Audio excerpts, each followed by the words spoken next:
जी, नमस्कार। यह कोई साधारण टेस्ट सीरीज नहीं है। यह वो क्लास है जो आपके माइंड को नेक्स्ट लेवल तक ले जाएगी। हर एक क्वेश्चन के साथ उससे जुड़े सारे रिलेटेड फैक्ट्स और पूरा सिलेबस कवर करने का पक्का कमिटमेंट। पूरा एमपी फोकस रहेगा और जिस सिलेबस को समझना मुश्किल लगता है उसकी खोपड़ी खोलकर क्लियरिटी देने का काम करेगी ये टेस्ट सीरीज। अगर आपने अभी तक चैनल सब्सक्राइब नहीं किया है तो सबसे पहले सब्सक्राइब जरूर कर लीजिए और जब भी वीडियो अपलोड हो अंत तक जरूर देखिए ताकि आप खुद को सेल्फ चेक कर सकें और आप प्रिपरेशन में कितने पानी में हो वो आपको पता चल सके। आपने देखा ही होगा एमपीएफएसओ में जो गाइडेंस अब तक दी गई है वो पहले ही बहुत हेल्पफुल साबित हो चुकी है और मैं आपको पूरा विश्वास दिलाता हूँ कि आगे जो भी आपके लिए लाया जाएगा वो भी आपके सिलेक्शन के लिए बेस्ट होगा। तो बिना समय गवाए चलिए स्टार्ट करते हैं आज की क्लास। तो आज हमने रखा है केजीएस आईएस से जनरल स्टडी पेपर 1 टेस्ट 1, ठीक है, जिसमें एफएलटी टेस्ट स्टार्टिंग में देखने वाले हैं। जितने भी हो जाए उतने अच्छा है। यहाँ पर सबसे पहले तो आपको रोल नंबर फिल करना रहता है जैसे ही आपके पास पेपर आता है देन, ठीक है। कुल प्रश्न 100 होते हैं, पूर्णांक 200 होता है। आई होप आपको इतना पता होगा। चलिए स्टार्ट करते हैं। हाल ही में चर्चा में रहा इंटरनेशनल बिग केट अलायंस यानी कि आईबीसीए के लिए संबंध में निम्नलिखित में से कौन सा कथन असत्य है। असत्य कथन बताना है, गलत कथन बताना है। तो भाई साहब पहला कि यह एक संधि आधारित अंतर सरकारी संगठन और अंतर्राष्ट्रीय विधिक इकाई है, बिल्कुल सत्य है साहब।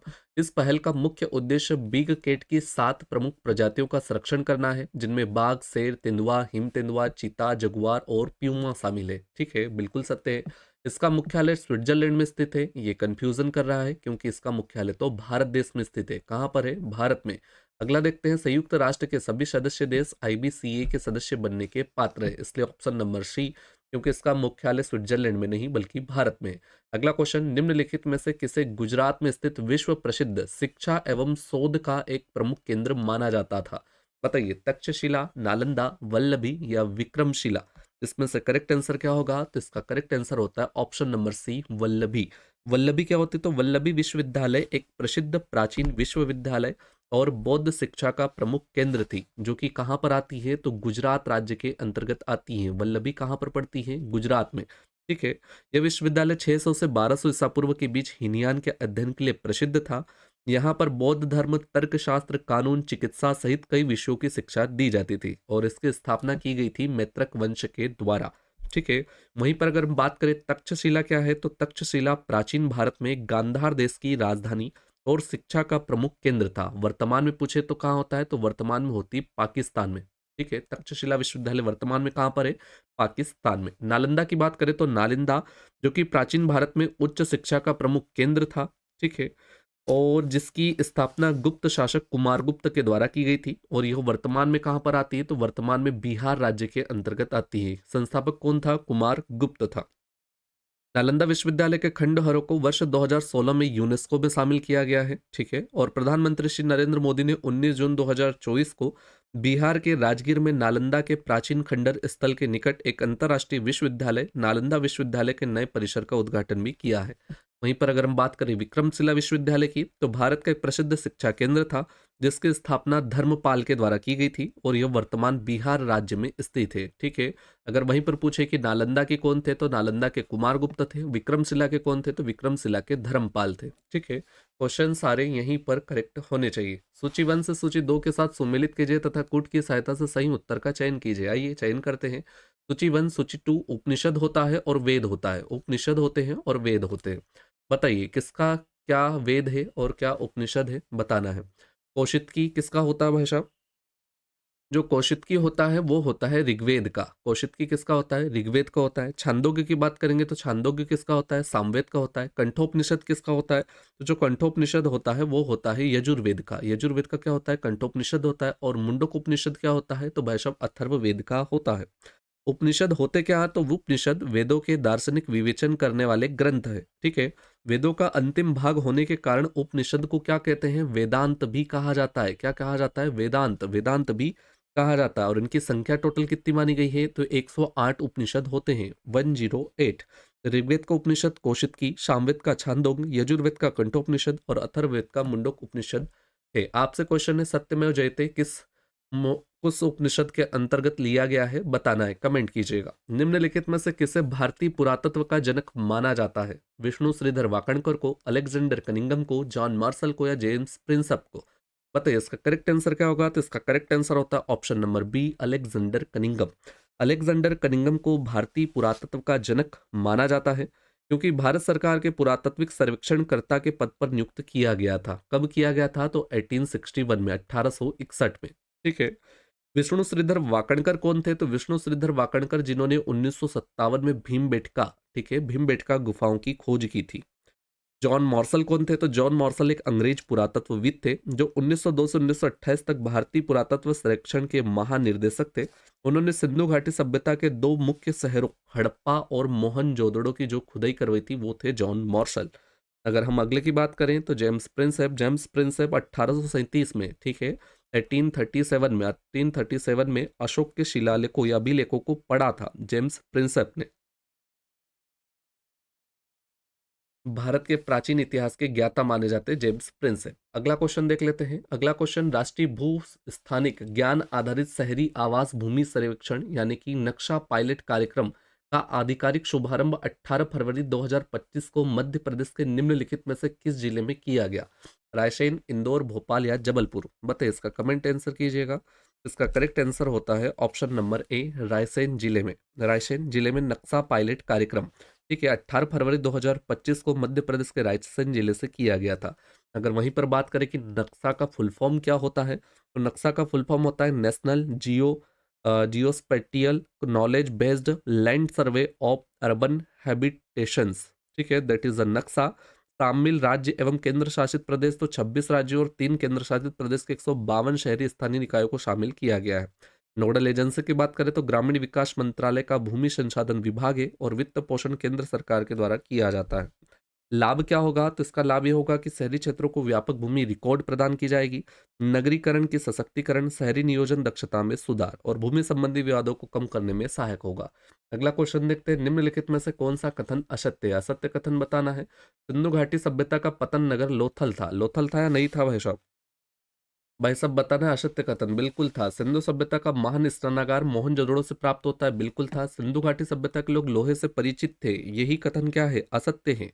लोहे से कहाँ परिचित थे भाई साहब? हड़प्पा संस्कृति की मोहरों और टेराकोटा कलाकृतियों में गाय का चित्रण नहीं मिलता है। बिल्कुल सत्य है साहब। असत्य कथन यही है कि सिंधु घाटी सभ्यता के जो लोग थे वो लोहे से परिचित नहीं थे। सिंधु सभ्यता कांस्य युगीन सभ्यता थी। ठीक है। यहाँ कांस्य, तांबा और टीन का मिश्रण देखा जाता है। अगला देख लेते हैं भाई साहब। घग्गर नदी को ऋग्वेदिक काल में निम्नलिखित में से किस नाम से जाना जाता था? बताइए। दृशदती, सुत्रदी, सदानीरा, सुवास्तु? इसका करेक्ट आंसर होता है दृशदती। ठीक है। घग्गर नदी को ऋग्वेदिक काल में दृशदती के नाम से जाना जाता है। वहीं पर सतलज नदी को शतद्रु कहा जाता है। क्या कहा जाता है? शतद्रु। वहीं पर अगर हम बात करें गंडक नदी की, तो गंडक को क्या कहा जाता है? गंडक को कहा जाता है सदा नीरा नदी। सदा नीरा कहा जाता है। और सुवास्तु नदी किसे कहा जाता है? तो सुवास्तु नदी कहा जाता है श्वात को। श्वात को क्या कहा जाता है? सुवास्तु नदी कहा जाता है। वहीं पर अगर हम बात करें गोमल नदी को गोमती कहा जाता है। कुर्रम को कुरमु कहते हैं। काबुल को कुंभा कहते हैं। झेलम को वितस्ता कहते हैं। रावी नदी को पारुष्णी कहते हैं। ब्यास को बिपाशा कहते हैं और चिनाब को अश्किनी कहा जाता है। सारे क्वेश्चन एक साथ एक बार फिर देखो। घग्गर नदी को दृशदती, सतलुज नदी को सुतद्री, गंडक नदी को सदानीरा, स्वात नदी को श्वास्तु कहते हैं, गोमल नदी को गोमती कहते हैं, कुर्रम को कुरमु कहते हैं, काबुल को कुंभा कहा जाता है, झेलम को वितिस्ता, रावी को परोसनी और भाई साहब ब्यास को बिपाशा और चिनाब को अश्किनी नदी कहा जाता है। निम्नलिखित में से किसे प्रस्थानत्रयी में शामिल नहीं किया जाता है? प्रस्थानत्रयी में उपनिषद को, ब्रह्मसूत्र को, भगवत गीता को या रामायण को? तो इसका करेक्ट आंसर होता है रामायण को। रामायण को इसमें शामिल नहीं किया जाता। प्रस्थानत्रयी में उपनिषद, ब्रह्मसूत्र और भगवत गीता को शामिल किया जाता है क्योंकि ये वेदांत के सर्व प्रमुख ग्रंथ होते हैं। ठीक है। उपनिषद की संख्या 108 होती है। महाभारत क्या होता है? तो भाई साहब महाभारत में युद्ध आरंभ होने के ठीक पहले भगवान श्री कृष्ण ने अर्जुन को जो उपदेश दिया वह श्रीमद् भागवत गीता के नाम से प्रसिद्ध है। यह महाभारत के भीष्म पर्व का अंग है और गीता में 18 अध्याय, ठीक है, गीता में कितने अध्याय होते हैं? तो 18 अध्याय होते हैं और 700 श्लोक हैं। कितने? 700 श्लोक होते हैं। ये बात याद रखना, 18 अध्याय और 700 श्लोक। रामायण वाल्मीकि द्वारा रचित संस्कृत महाकाव्य है जिसमें श्री राम की गाथा इसे आदि काव्य, इसके रचयिता महर्षि वाल्मीकि को आदि कवि भी कहा जाता है। अगला क्वेश्चन देख लेते हैं। सूची 1 से सूची 2 के साथ सुमेलित कीजिए तथा कूट की सहायता से सही उत्तर का चयन कीजिए। युद्ध और संधियां, कौन से युद्ध के लिए कौन सा संधियां की गई थी? प्रथम आंग्ल मैसूर युद्ध जिसमें मद्रास की संधि होती है, द्वितीय आंग्ल मैसूर युद्ध जिसमें मंगलोर की संधि होती है नहीं होती है, बिल्कुल होती है साहब। तृतीय आंग्ल मैसूर युद्ध जो कि श्रीरंगपट्टनम की संधि होती है, और तृतीय कर्नाटक युद्ध जो कि पेरिस की संधि होती है। प्रथम आंग्ल मैसूर युद्ध हुआ कब था? तो ये हुआ था 1767 से लगाकर, ठीक है, 1767, 1767 से लगाकर 69 के बीच, ठीक है। इ- इसमें युद्ध में हैदर अली विजय हुआ था और 1769 में मद्रास की संधि से युद्ध समाप्त हुआ था। द्वितीय आंग्ल मैसूर युद्ध 1780 से 84 तक चला, और मंगलोर की संधि, ठीक है, 80 से 84 और मंगलोर की संधि के तहत समाप्त हुआ। तृतीय आंग्ल मैसूर युद्ध 90 से 92, 1790 से 92 तक, ठीक है, और श्रीरंगपट्टनम की संधि के माध्यम से समाप्त हुआ। तृतीय कर्नाटक युद्ध 1758 से 63 तक चला और पेरिस की संधि के माध्यम से समाप्त हुआ। अगला क्वेश्चन देखिए, निम्नलिखित में से कौन 76वें गणतंत्र दिवस के समारोह के मुख्य अतिथि थे? अति महत्वपूर्ण है। Prabowo Subianto, Shigeru Ishiba, Lawrence Wong या एंथनी अल्बानीज? तो इसका करेक्ट आंसर होता है ऑप्शन ए, प्रबावो सुबियांतो। ठीक है, 76वां गणतंत्र दिवस 26 जनवरी 2025 को आयोजित हुआ था। थीम थी स्वर्णिम भारत, विरासत और विकास। इंडोनेशिया राजधानी जकार्ता होती है। इंडोनेशिया के कौन थे भाई साहब? इंडोनेशिया के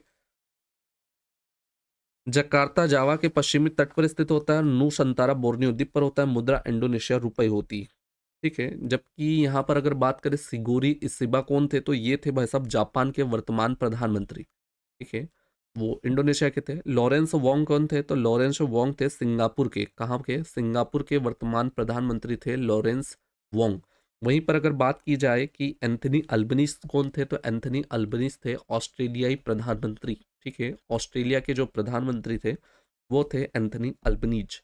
अब हम देखते हैं बौद्ध धर्म के संबंध में निम्नलिखित में से कौन सा कथन असत्य है? असत्य यानी कि गलत बताना है।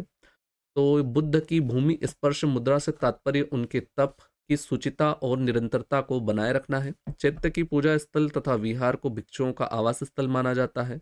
गौतम बुद्ध को एशिया का ज्योतिपुंज कहा जाता है, बिल्कुल सत्य साहब। द्वितीय बौद्ध संगति का आयोजन कालाशोक के समय पाटलिपुत्र ईस्वी में 383 ईस्वी में हुआ था। यही कथन असत्य है, क्योंकि द्वितीय बौद्ध संगति का आयोजन हुआ था कालाशोक के समय वैशाली में 383 में, जबकि तृतीय बौद्ध संगति का आयोजन अशोक के समय होता है 247 में, ठीक है, पाटलिपुत्र में हुई थी। अगला क्वेश्चन देख लेते हैं। सूची 1 से सूची 2 के साथ सुमिलित कीजिए तथा कूट की सहायता से सही उत्तर का चयन कीजिए। जहां पर साहित्य है और साहित्य के रचयिता है, इस प्रकार के अगर क्वेश्चन आते हैं तो कंफ्यूज नहीं होना है। अगर आपको एक भी पता होगा तो आप सारे क्वेश्चन सही करेंगे, ठीक है। तो इसमें बताइए मध्यकारणिका के रचयिता कौन होते हैं? तो वो होते हैं नागार्जुन। कौन होते हैं? नागार्जुन। सारीपुत्र प्रकरण के कौन होते हैं? तो सारीपुत्र प्रकरण के होते हैं अश्वघोष। मिलिंद पन्नो किसका ग्रंथ होता है? तो वो नागसेन की रचना है। और वहां पर श्वादाद मंजरी किसकी होती है? तो मल्ली सेन की रचना होती है। इनके बारे में अगर जानना चाहे तो मध्य माध्यमिक कारिका के रचयिता नागार्जुन थे। नागार्जुन भारतीय बौद्ध भिक्षु दार्शनिक एवं माध्यमिक मत के संस्थापक थे, जिनकी शून्यता की अवधारणा को उच्च कोटि की बौद्धिक उपलब्धि मानी जाती है। सारीपुत्र प्रकरण अश्वघोष की रचना है, जो कि संस्कृत नाटक है। और मिलिंद पन्नो नागसेन की रचना है। इसमें नागसेन नागेश्वर ने मिनांडर के बौद्ध धर्म से संबंधित प्रश्नों के उत्तर दिए, अर्थात नागसेन और मिनांडर का संवाद इसमें वर्णित है। वहीं पर श्याद मंजरी किसकी होती है? तो मल्लीसेन की रचना है। अगला क्वेश्चन देखते हैं, निम्नलिखित में से किस राजा द्वारा गंगई कोंड की उपाधि धारण की गई थी? गंगई कोंड किसे कहा जाता है? तो वो कहा जाता है राजेंद्र प्रथम को गंगई कोंड। चोल शासक राजेंद्र प्रथम पवित्र गंगा जल लाने के उद्देश्य से गंगा घाटी के अभियान किया था तथा पाल शासक महिपाल प्रथम को पराजित किया था। इस विजय के उपलक्ष्य में उसने गंगई कोंड या गेंग कोंड की उपाधि धारण की तथा गेंग कोंड चोलपुरम नामक नई राजधानी की स्थापना भी की थी। राजराज प्रथम का पुत्र राजेंद्र प्रथम ने बंगाल की खाड़ी को चोल झील का स्वरूप प्रदान किया था, राजराज प्रथम ने, ठीक है। वहीं पर अगर राजराज प्रथम ने उत्तरी सिंगल पर विजय प्राप्त की तथा बृहदेश्वर मंदिर का भी निर्माण कराया था। परांतक प्रथम कौन थे? तो परांतक प्रथम के समय राष्ट्रकूट शासक कृष्ण तृतीय ने तक्कोलम के युद्ध में चोलों को पराजित किया था। विजय कौन था? विजयालय। तो विजयालय चोल वंश का संस्थापक था। इसका शासनकाल 850 से लगाकर 870 ईस्वी तक था। अगला क्वेश्चन, नैषधीय चरित्र की रचना निम्नलिखित में से किसके द्वारा की गई थी? श्रीहर्ष, भवभूति, भांस या दंडी? इसका करेक्ट आंसर होता है श्रीहर्ष। न्यायधी चरित्र के रचयिता श्रीहर्ष होते हैं। श्रीहर्ष ने 12वीं सदी में संस्कृत के प्रसिद्ध कवि एवं दार्शनिक थे और भाषा में बृहत्तम महाकाव्य रखा। बहुभूति की अगर रचनाओं की बात करें तो बहुभूति की रचनाएं होती है महावीर चरितम, उत्तर रामचरितम और मालती माधवम। भाष की रचनाएं बात करें तो प्रतिज्ञा, योग, धारणाएं और स्वप्रवास दत्त। दंडी की रचना 10 कुमार चरित्र होता है। अगला क्वेश्चन देखिए, हाल ही में पहली बार आयोजित खो खो विश्व कप 2025 के फाइनल में भारत ने निम्नलिखित में से किस देश को हराकर पुरुष एवं महिला दोनों का खिताब जीता है? पाकिस्तान, नेपाल, बांग्लादेश या चीन? बताइए इसका करेक्ट आंसर क्या होगा? तो इसका करेक्ट आंसर होता है ऑप्शन बी, नेपाल। ठीक है, नेपाल। खो खो विश्व कप 2025 संस्करण पहला, स्थल इंदिरा गांधी एरिना नई दिल्ली। थीम खेल के प्रति समर्पण और वैश्विक एकता। आयोजनकर्ता भारतीय खो खो महासंघ। विजेता उपविजेता तो भारत ने पहली बार आयोजित खो खो विश्व कप 2025 में फाइनल में नेपाल को हराकर पुरुष और महिला दोनों खो खो विश्व कप चैंपियन का खिताब जीता है। ठीक है, उद्देश्य क्या होता है? तो खेल को वैश्विक पहचान दिलाना। अगर हम वहीं पर बात करें तो भारतीय खो खो महासंघ की, यानी कि KKFI की, ठीक है, KKFI जिसकी स्थापना कब होती है? तो यह होती है 1955 में। ठीक है, मुख्यालय कहाँ होता है? तो मुख्यालय होता है नई दिल्ली में। मुख्यालय कहाँ होता है? नई दिल्ली में होता है। अध्यक्ष कौन है? तो अध्यक्ष है भाई साहब सुधांशु मित्तल। सुधांशु मित्तल है।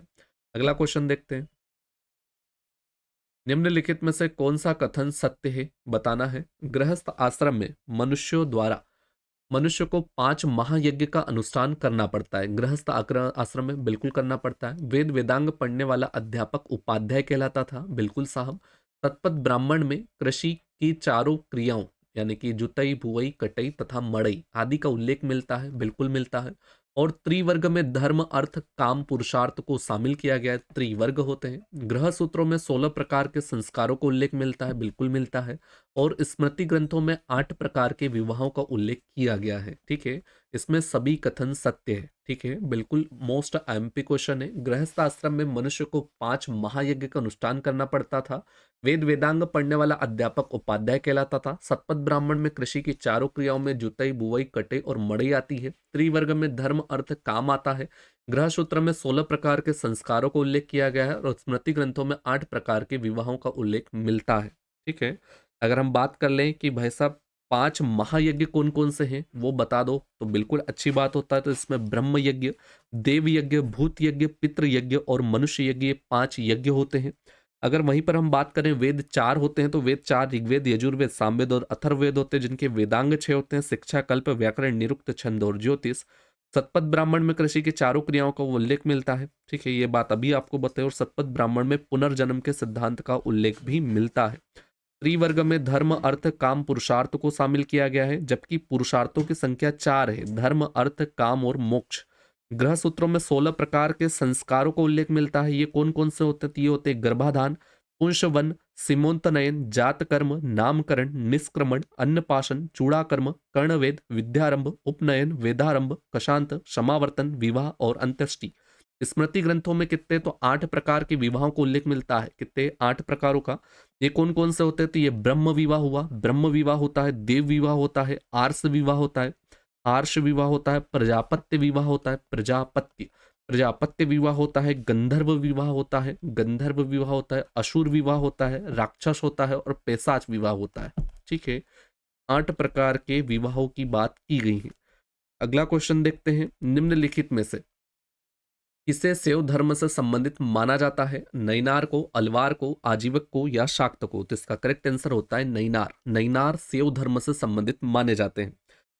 ये शिव के उपासक थे, अतः इन्हें शैव धर्म से संबंधित माना जाता है। दक्षिण भारत में विशेषकर तमिल भाषी क्षेत्रों में भक्ति भावना को लोकप्रिय बनाने में 2 संप्रदायों नैनार और अलवार की भूमिका प्रमुख रही है। भगवान विष्णु की उपासना करने वाले अलवार थे, जबकि शिव जी की उपासना करने वाले कौन थे? तो वो थे नैनार। ठीक है, विष्णु जी के उपासक अलवार कहलाए, शिव जी के उपासक नैनार कहलाए। शाक्त संप्रदाय के लोग शक्ति के उपासक थे। शाक्त माने शक्ति के उपासक कौन थे? तो शाक्त संप्रदाय। वहीं पर बात करें आजीवक संप्रदाय की स्थापना मखली गोशाल ने की थी और यह संप्रति नियति निरपेक्षता के सिद्धांत पर आधारित है।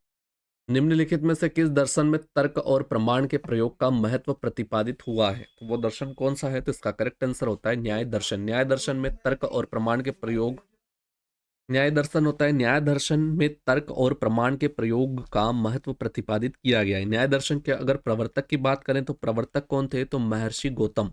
ठीक है, महर्षि गौतम को न्याय दर्शन के प्रवर्तक माना जाता है, जिन्होंने न्याय सूत्र नामक ग्रंथ की रचना की थी।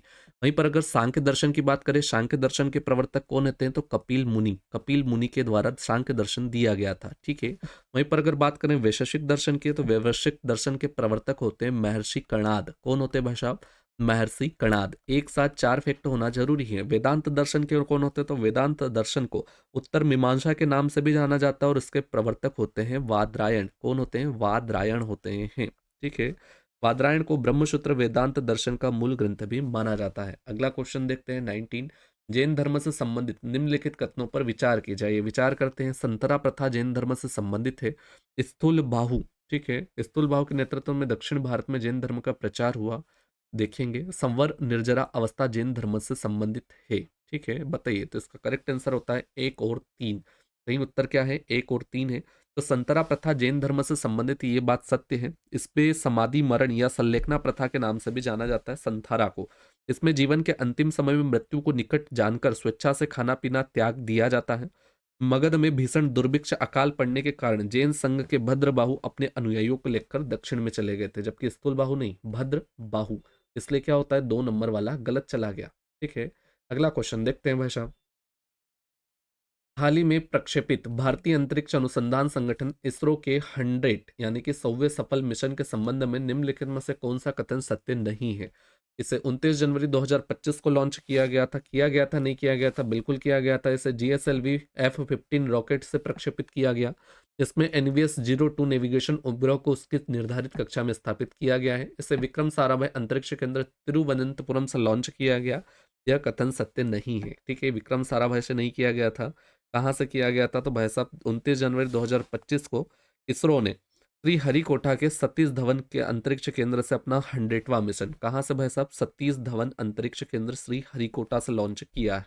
अगला क्वेश्चन देखते हैं, निम्नलिखित में से किस घटना को धर्म चक्र प्रवर्तन के नाम से जाना जाता है। तो धर्म चक्र प्रवर्तन कहते किसे हैं, तो भाई साहब धर्म चक्र प्रवर्तन बुद्ध का प्रथम उपदेश को कहा जाता है। बुद्ध का प्रथम उपदेश, इसे क्या कहा जाता है, धर्म चक्र प्रवर्तन कहा जाता है। बुद्ध ने अपना पहला उपदेश उत्तर प्रदेश के वाराणसी के पास कहाँ पर दिया था, सारनाथ में दिया था। सारनाथ में दिया था। और इस घटना को धर्म चक्र प्रवर्तन के नाम से जाना जाता है। बुद्ध का ग्रह त्याग क्या कहलाता है, तो ग्रह त्याग को कहा जाता है महाबी निष्क्रमण। कहाँ कहा जाता है, महाबी निष्क्रमण कहा जाता है। वहीं पर अगर बुद्ध को ज्ञान प्राप्ति को क्या कहते हैं, तो ज्ञान प्राप्ति की घटना को निर्वाण कहलाती है। क्या कहलाती है, निर्वाण। निर्वाण कहा जाता है बुद्ध को ज्ञान प्राप्ति की घटना। और बुद्ध की मृत्यु की बात करें तो बुद्ध की मृत्यु को महापरिनिर्वाण कहा जाता है। क्या कहा जाता है, महापरिनिर्वाण। निर्वाण हो तो ज्ञान प्राप्ति, महापरिनिर्वाण हो तो बुद्ध जी की मृत्यु। ठीक है, अगर आप पहले क्वेश्चन में हमने इसरो की स्थापना तो छोड़ दी भाई साहब, एक बार इसरो की स्थापना का आप कमेंट कीजिएगा कब हुई थी। 15 अगस्त 1969 को इनको स्पार के स्थान पर इसरो की स्थापना होती है। ठीक है, बिल्कुल। मुख्यालय कहाँ होता है, तो कर्नाटका बेंगलुरु में। इसरो के अध्यक्ष अभी कौन है, तो वी नारायणन है एस सोमनाथ के स्थान पर। अगला क्वेश्चन देख लेते हैं, अस्तो माँ सदगमय श्लोक निम्नलिखित में से किस उपनिषद से लिया गया है। अस्तो माँ सदगमय, तो इसका करेक्ट आंसर होता है वृहद आरण्यक उपनिषद। ठीक है, वृहद आरण्यक उपनिषद से लिया गया अस्तो माँ सदगमय, तमसो माँ ज्योतिर्गमय। ठीक है, यह उपनिषद शुक्ल यजुर्वेद का भाग होता है, जो कि सभी उपनिषदों का सबसे बड़ा होता है। सत्यमेव जयते किससे लिया गया है, तो सत्यमेव जयते लिया गया है मुंडक उपनिषद से। ठीक है, कंठोपनिषद में क्या होता है, तो भाषा में नचिकेता और यम के प्रश्नोत्तर की चर्चा की गई कंठोपनिषद में। और छांदोग्य उपनिषद में कृष्ण को उल्लेख देवकी पुत्र और अंगिरस के शिष्य के रूप में किया गया है। किसमें, मांडुक उपनिषद, छांदोग्य उपनिषद में। ठीक है, छांदोग्य उपनिषद में। अगला क्वेश्चन देख लेते हैं भाई साहब, निम्नलिखित में से किसे त्रिणात्रयी में शामिल नहीं किया गया है। ठीक है, त्रिणात्रयी यानी कि देव ऋण, लोक ऋण, पितृ ऋण या ऋषि ऋण। तो इससे करेक्ट आंसर होता है लोक ऋण। ये नहीं होता, देव ऋण होता है, पितृ ऋण होता है, ऋषि ऋण भी होता है, किंतु लोक ऋण तो आज तक नाम ही नहीं सुना है। ठीक है, ऋषि ऋण क्या होता था, हमारे पास ऋषियों की शिक्षाओं और आदर्शों तक पहुंच है, जो हमारे आंतरिक शांति, दिशा, अर्थ, पारिवारिक मूल्य, सामंजस्य आदि प्राप्त करने में मदद करते हैं। ठीक है, परिणाम स्वरूप हम ऋषियों के ऋणी हैं, जिसे हम अध्ययन और उनकी बुद्धि का प्रसार करके चुकाते हैं। पितृ ऋण क्या होता है? तो मनुष्य अपने पूर्वजों के कर्ज में पैदा होता है। इस ऋण को विभिन्न तरीकों से चुकाया जाता है, जिसमें वंश को जारी रखना, पूर्वजों की संस्कृति, रीति रिवाजों तथा परंपराओं से जीना आदि। देव ऋण, हम जिस पर हवा में सांस लेते हैं, पाचन, नींद, कायाकल्प, प्रकाश और प्रकृति के द्वारा प्रदान किया गया स्वस्थ भोजन आदि ऊर्जा चेतना में संपन्न है। जो शाश्वत रूप से दिव्य ऊर्जाएं हों, उन्हें देव ऋण को चुकाने के लिए प्रशंसा की भावना, त्याग भावना, निस्वार्थ भाव होना आवश्यक होता है। अगला क्वेश्चन देखते हैं। महाजनपद के संबंध में सूची 1 से सूची 2 को सुमेलित करते हैं तथा कोड की सहायता से सही उत्तर का चयन करते हैं। महाजनपद है और उनकी राजधानी है। 16 महाजनपद है, 16 की राजधानी आपको ऐसे उंगलियों पर डांस करनी चाहिए। तो सुरसेन महाजनपद की राजधानी क्या होती है? तो सुरसेन की राजधानी होती है मथुरा। क्या होती है? मथुरा होती है। मत्स्य की क्या होती है? तो मत्स्य की विराटनगर होती है। गांधार की तक्षशिला होती है। गांधार की क्या होती है? तक्षशिला होती है। और अश्मक की क्या होती है? पोटलीपुट्टन होती है। कुरु की क्या होती है? तो कुरु का होता है इंद्रप्रस्थ। पांचाल का होता है अहिछत्र या कांपिल्य होता है। वश्य की कौशाम्बी होती है। कौशल का साकेत या श्रावस्ती होती है। मल्ल का कुशीनारा या पावा होता है। काशी का वाराणसी होती है। अंग की चंपा होती है। मगध का गिरिवज्र तथा राजगृह होता है। वज्जी का वैशाली होता है। और चेदी का शुक्तिमती अथवा स्वत्थिवती होता है। अवंती का उज्जैनी तथा महिष्मती होता है। और कंबोज का राजपुर अथवा हटक होता है। अगला क्वेश्चन। मध्य प्रदेश में निम्नलिखित में से किस शहर को यूनेस्को द्वारा वेटलैंड सिटी के रूप में मान्यता प्रदान की गई? तो वेटलैंड सिटी के रूप में मान्यता प्राप्त है इंदौर को। किससे भाई साहब? इंदौर। अगला क्वेश्चन देखते हैं। निम्नलिखित में से कौन सा कथन असत्य है? असत्य कथन बताना है।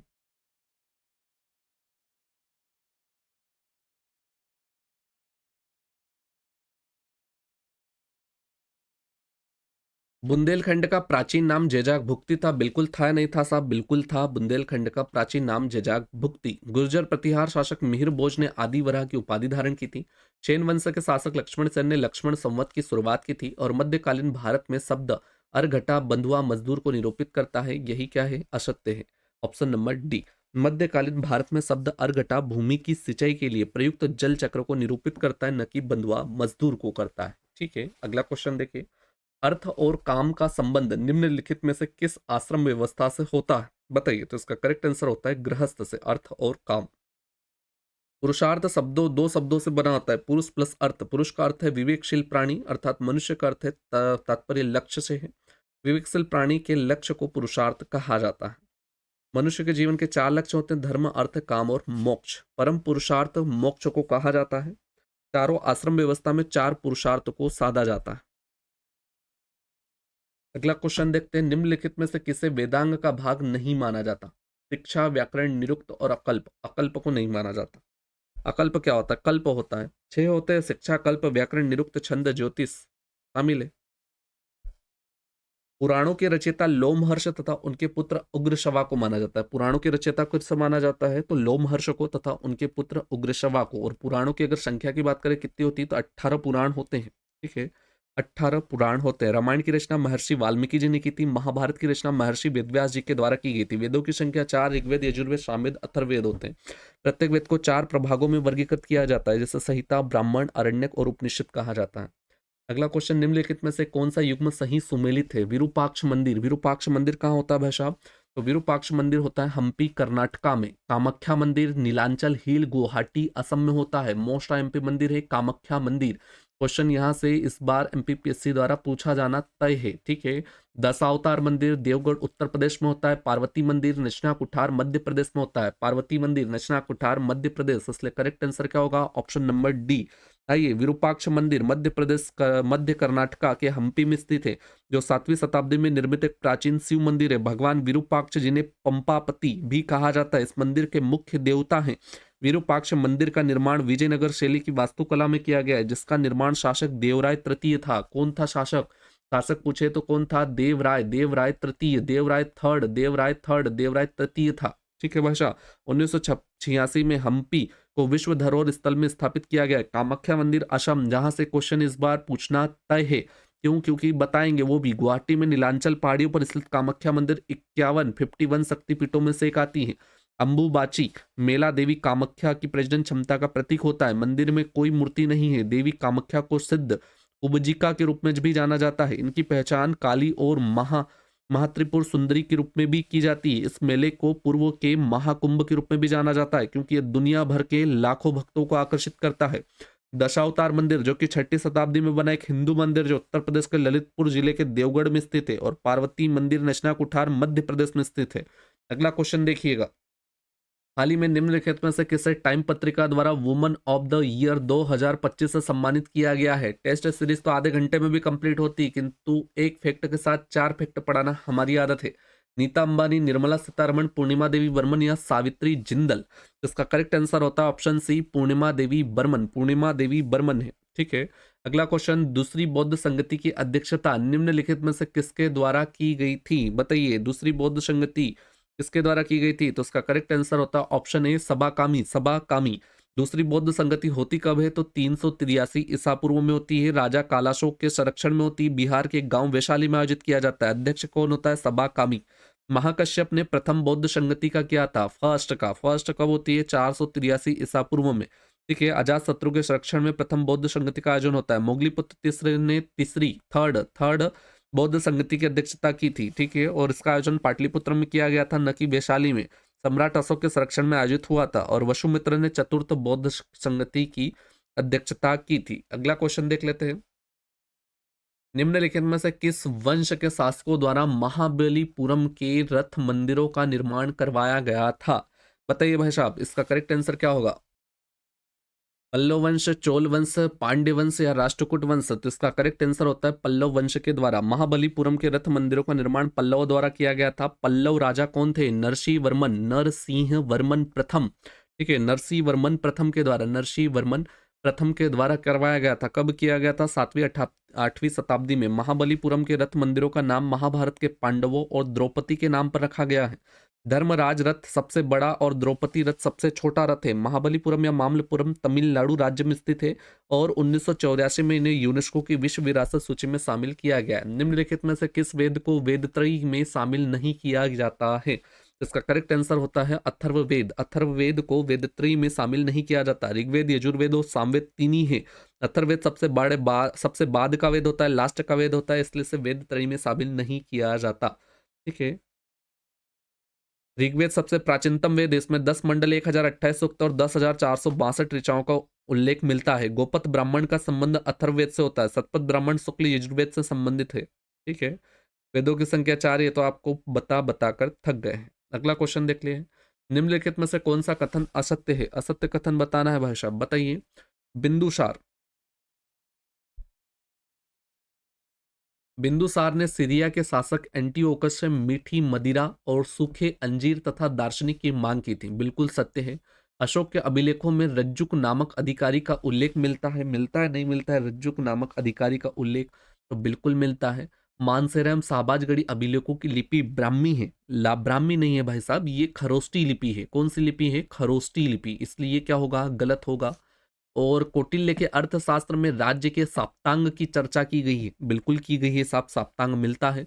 और मेगस्थनीज ने भारतीय समाज को 7 श्रेणियों में विभाजित किया था, जिसमें दासों का भी उल्लेख मिलता है। तो भाई साहब 7 श्रेणियों में नहीं किया गया था, 7 श्रेणियों में विभाजित था, दासों का कोई उल्लेख नहीं मिलता। 7 श्रेणी तो थी किंतु दास का उल्लेख है, ये बात गलत है, ठीक है। 7 श्रेणियों में दार्शनिक थे, कृषक थे, पशुपालक थे, कारीगर थे, योद्धा थे, निरीक्षक थे, मंत्री थे आदि शामिल थे। इसलिए क्या होगा? तो भाई साहब 3 और 5 असत्य है, बाकी सब कथन सत्य है। हाल ही में निम्नलिखित में से किस राज्य द्वारा 38वें राष्ट्रीय खेल 2025 का आयोजन किया गया है? तो इसका करेक्ट आंसर होता है उत्तराखंड, ऑप्शन नंबर ए। 38वां राष्ट्रीय खेल प्रारंभ 28 जनवरी 2025 को प्रधानमंत्री नरेंद्र मोदी जी के द्वारा, मेजबान राज्य यूके यानी कि उत्तराखंड होता है, शुभंकर का नाम होता है मोली, ठीक है। टैगलाइन संकल्प से शिखर तक खेलों की संख्या होने वाली है 38, जिसमें योग और मलखंब शामिल है।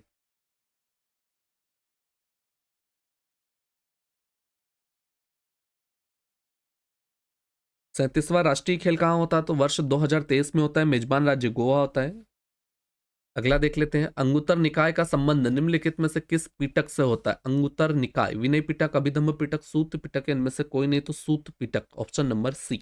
सूत पिटक में बौद्ध की मुख्य शिक्षा एवं धम्म शामिल है, जिसमें 5 निकाय, दिग निकाय, मज्जिम निकाय, संयुक्त निकाय, अंगुत्तर निकाय और खुद्दक निकाय आते हैं। विनय पिटक में भिक्षुओं हेतु आचरण और अनुशासन के नियम शामिल है, और अभिधम्म पिटक में भिक्षुओं की शिक्षा तथा विद्वतापूर्ण गतिविधि का दार्शनिक विश्लेषण किया गया है। अगला क्वेश्चन देखते हैं, निम्नलिखित में से असत्य कथन की पहचान कीजिए। बिल्कुल कर लेते हैं साहब असत्य कथन।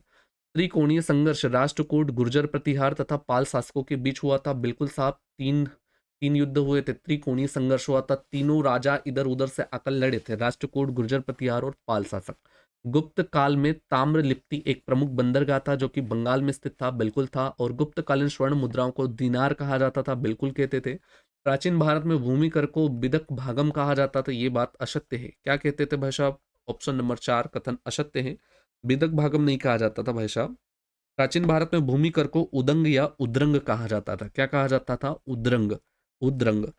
तथा सिंचाई कर को क्या कहते थे? बिदक भागम या उदक भाग कहा जाता था सिंचाई कर को। भूमि कर को उदंग कहते थे या उद्रंग कहते थे, और सिंचाई कर को बिदक भागम या उदक भाग कहते थे।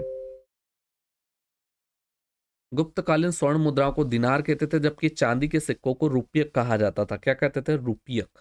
अगला क्वेश्चन देखते हैं, निम्नलिखित में से किसे वर्ण व्यवस्था का रक्षक कहा जाता है? वर्ण व्यवस्था का रक्षक किसे कहा जाता है? तो गौतमी पुत्र सातकर्णी को कहते हैं। क्या कहते हैं? वर्ण व्यवस्था का रक्षक। अगला क्वेश्चन देखते हैं, वशिष्ठी पुलवामी को क्या कहा जाता था? तो वशिष्ठी पुलवामी को दक्षिणा पथेश्वर कहा जाता था। दक्षिणा पथेश्वर वशिष्ठी पुलवामी को कहा जाता था, दक्षिणा पथेश्वर। पुष्यमित्र शुंग जो कि अंतिम मौर्य शासक वृहदत्त का सेनापति था, और उसने 184 ईस्वी में वृहदत्त की हत्या कर शुंग वंश की स्थापना की थी। अगला क्वेश्चन, निम्नलिखित में से कौन सा कथन सत्य है? सत्य कथन बताना है। चरक कनिष्क का राज्यवेद था। पुष्यमित्र शुंग ने 190 ईस्वी में शुंग वंश की नींव डाली। वासुदेव शुंग का अंतिम शासक था और शिमुख कण्व वंश का संस्थापक था। बताइए 39 करेक्ट आंसर होता है चरक, जो कि कनिष्क का राज्यवेद था। यह कथन क्या है? सत्य है। अगला क्वेश्चन देख लेते हैं भाई साहब, ये पढ़े क्या? पढ़ लेते हैं, आइए। पुष्यमित्र शुंग ने 184 ईसा पूर्व में अंतिम मौर्य शासक वृहदत्त की हत्या कर शुंग वंश की नींव डाली थी। 190 में नहीं, कब? 184 में। वासुदेव शुंग का अंतिम शासक था। बिल्कुल नहीं साहब, वासुदेव ने शुंग वंश के अंतिम राजा देवभूति की हत्या कर कण्व वंश की नींव डाली थी। ठीक है। सिमुक क्या था? सिमुक ने कर्ण वंश के अंतिम शासक सुशर्मा की हत्या कर सातवाहन वंश की नींव डाली थी। अगला क्वेश्चन, 9 मार्च 2025 को केंद्रीय पर्यावरण मंत्री द्वारा मध्य प्रदेश के किस राष्ट्रीय उद्यान को देश का 58वां बाघ अभ्यारण्य घोषित किया गया? तो ये किया गया है माधव राष्ट्रीय उद्यान, ऑप्शन नंबर बी, माधव राष्ट्रीय उद्यान। माधव राष्ट्रीय उद्यान जो कि शिवपुरी जिले में आता है, 1958 में से क्या मिला था? तो भाई साहब नेशनल पार्क का दर्जा दिया गया था। ठीक है। यहाँ पर सांख्य सागर, जादव सागर और माधव सागर झील भी स्थित है। यहाँ पर जॉर्ज केशल भवन स्थित है। क्षेत्रफल की बात करें तो 355 वर्ग किलोमीटर में फैला है। रामसर स्थल उद्यान के भीतर मानव निर्मित जलाशय सांख्य सागर को वर्ष 2022 में रामसर स्थल घोषित किया गया है। ठीक है। यहाँ पर मध्य प्रदेश के टाइगर रिजर्व की बात करें तो मध्य प्रदेश में टाइगर रिजर्व देखिए, एक तो कान्हा टाइगर रिजर्व होता है, एक पेंच होता है, एक सतपुड़ा होता है, एक बांधवगढ़ होता है, एक वीरांगना रानी दुर्गावती नोरादेही टाइगर रिजर्व होता है, वीरांगना रानी दुर्गावती। ठीक है। पन्ना टाइगर रिजर्व होता है, पन्ना टाइगर रिजर्व होता है, संजय डुबरी टाइगर रिजर्व होता है, रातापानी होता है, और माधव राष्ट्रीय उद्यान भी टाइगर रिजर्व के अंतर्गत आता है। टोटल कितने हो गए भाई साहब? तो 5 और 4 9। ठीक है। बाघ जनगणना 2022 में की बात करें तो 785 बाघों के साथ भारत के बाघ राज्य का दर्जा बरकरार रखा है मध्य प्रदेश ने। ठीक है। बांधवगढ़ राष्ट्रीय उद्यान में 165 बाघ हैं 2022 के अनुसार। कान्हा में 129 है, पेंच में 123 है, और पन्ना में 64 है। बाघ का वैज्ञानिक नाम पूछे तो पेंथेरा टाइग्रिस होता है। क्या होता है? Panthera Tigris. और बात करें कुछ, ठीक है, इतना काफी है। अगला क्वेश्चन देख लेते हैं, सप्त पेगोड़ा मंदिर निम्नलिखित में से किस मंदिर शैली का उदाहरण होता है? सप्त पेगोड़ा मामल्य शैली, राजसिंह शैली, महेंद्र वर्मन शैली या पराजित शैली? इसका करेक्ट आंसर होता है मामल्य शैली। मामल्य शैली का उदाहरण होता है। अगला क्वेश्चन देख लेते हैं, खिलजी वंश के शासन काल के संबंध में असत्य कथन की पहचान कीजिए। असत्य कथन की पहचान करना है भाई साहब। जलालुद्दीन खिलजी ने 1290 ईस्वी में खिलजी वंश की स्थापना की। बिल्कुल सत्य है। अलाउद्दीन खिलजी ने दीवान ए मुस्तकराज की स्थापना की। ये भी बिल्कुल सत्य है। अलाउद्दीन खिलजी ने 1000 दिनारी की उपाधि ग्रहण की थी। ये बात नहीं जमी। ठीक है, बताते हैं क्यों नहीं जमी। अलाउद्दीन खिलजी ने सार्वजनिक वितरण प्रणाली यानी कि पीडीएस की शुरुआत की थी। ये बात भी सत्य है। ठीक है, तो ये ऑप्शन नंबर सी क्या है? असत्य है। जलालुद्दीन खिलजी ने 1290 में खिलजी वंश की स्थापना की थी।